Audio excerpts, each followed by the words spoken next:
तुर्की और सीरिया में भूकंप से मरने वालों की संख्या बढ़ गई है। दोनों देशों में अब तक 41,000 से ज्यादा लोगों की मौत हो गई है। दोनों ही देशों में रेस्क्यू ऑपरेशन तेज है, मलबा हटाया जा रहा है। तो तुर्की सीरिया में मौत का आंकड़ा बढ़ चुका है, अब ये आंकड़ा 41,000 को पार कर चुका है। कल की अगर हम बात करें तो 37,000 को पार किया था, यानी कि पिछले 24 घंटे में 4,000 से ज्यादा मौतें तुर्की और सीरिया में हुई।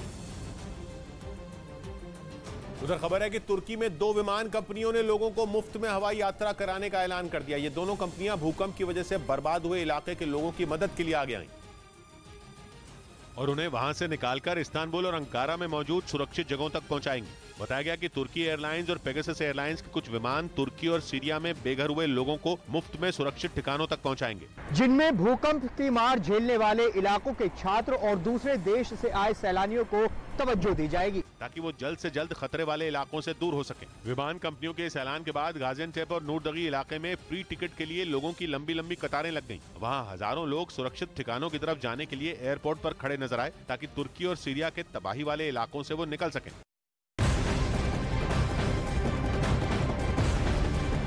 तुर्की के राष्ट्रपति रेजिप ताइप एर्दोगान ने भूकंप को किसी परमाणु बम के हमले जितना खतरनाक बताया है। राजधानी अंकारा में एक भाषण के समय एर्दोगान ने माना कि देश में सख्त निर्माण नियमों को लागू करने की जरूरत थी।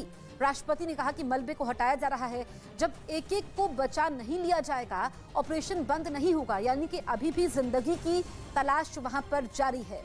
परमाणु हमले जितना खतरनाक था भूकंप, ये कहा गया है तुर्की के राष्ट्रपति रेजिप ताइप एर्दोगान की तरफ से।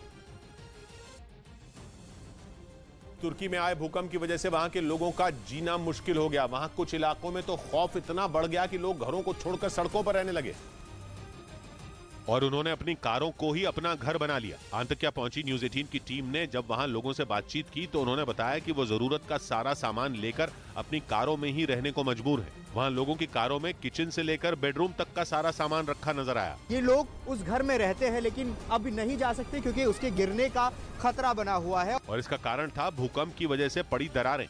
दरअसल 6 फरवरी को आए जोरदार भूकंप ने पूरे तुर्की को हिलाकर रख दिया, जिसके बाद वहां कई इमारतें रहने लायक नहीं बची। यही वजह थी कि लोगों ने सड़कों पर डेरा जमा लिया। इसके लिए कुछ लोगों ने अपनी कारों को अपना घर बनाया तो कुछ लोग फुटओवर ब्रिज के किनारे लगी बेंचों पर लेटे नजर आए। लेकिन इनके सामने अब सबसे बड़ा संकट राहत सामग्री की कमी का है।